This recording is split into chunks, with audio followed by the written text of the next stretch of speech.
हमस ने 50 बंधकों को छोड़ने के बदले रखी ये डिमांड, इजराइल ने ठुकराई।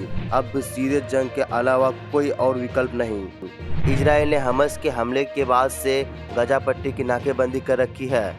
इजराइल ने खाना, पानी और ईंधन की सप्लाई भी रोक दी। इसके चलते गजा पट्टी में रहने वाले लोगों को मुसीबतों का सामना करना पड़ रहा है। ऐसे में हमस ने 50 बंधकों को छोड़ने के बदले ईंधन की सप्लाई की अनुमति देने की शर्त रखी है।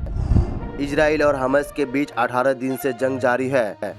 जंग के बीच हमस अब सौदेबाजी पर उतर आया है। उसने इजराइल के सामने दोहरी नागरिकता वाले 50 बंधकों को रिहा करने के बदले फ्यूल सप्लाई की मांग की है। हालांकि इजराइल ने इस मांग को ठुकरा दिया है। इजराइल का कहना है कि ईंधन सप्लाई की अनुमति तभी देगा जब सभी 220 बंधकों को रिहा किया जाएगा। दरअसल हमस ने 7 अक्टूबर को इजराइल पर हमला किया था। इन हमलों में अब तक 1400 लोगों की मौत हो गई। इसके अलावा हमस ने सैकड़ों इजरायली और विदेशी नागरिकों को बंधक बना लिया था। इनमें हमस के लड़ाके गजा पट्टी में रखे हुए हैं। हालांकि कुछ बंधकों को रिहा कर दिया गया है।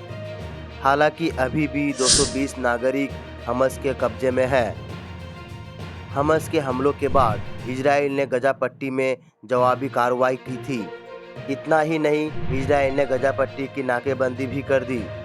इजराइल ने खाना, पानी और ईंधन की सप्लाई भी रोक दी। इसके चलते गजा पट्टी में रहने वालों लोगों को मुसीबतों का सामना करना पड़ रहा है। ऐसे में हमस ने 50 बंधकों को छोड़ने के बदले ईंधन की सप्लाई की अनुमति देने की शर्त रखी है। द टाइम्स ऑफ इजराइल ने एक वरिष्ठ राज्यीय अधिकारी के हवाले से बताया कि इजराइल और हमस के बीच 50 बंधकों को रिहा करने के लिए कतर और इजिप्ट के माध्यम से बातचीत चल रही है। इससे पहले द वॉल स्ट्रीट जर्नल ने अपनी रिपोर्ट में बताया था कि हमस ने गजा में ईंधन की अनुमति देने के बदले दोहरी नागरिकता वाले 50 नागरिकों की रिहाई की मांग रखी है।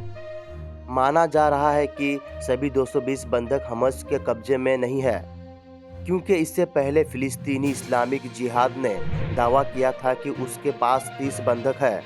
इस्लामिक जिहाद के लड़ाके भी 7 अक्टूबर को इजराइल पर हुए हमले में शामिल थे और इसके बाद ग्राउंड ऑपरेशन के लिए तैयार इजराइल, जहां एक और हमस और इजराइल के बीच बातचीत जारी है, वहीं दूसरी ओर इजराइल ने गजा पट्टी में बमबारी भी जारी रखी है। इजरायली सेना के मुताबिक एयरफोर्स ने गजा पट्टी में हमस के 400 ठिकानों को निशाना बनाया। इस हमले में कई हमस कमांडर भी मारे गए हैं। इजराइल के मुताबिक हमले में हमस ने नुसीरत साथी और अल फुरकन बटालियन के डिप्टी कमांडर मारे गए हैं।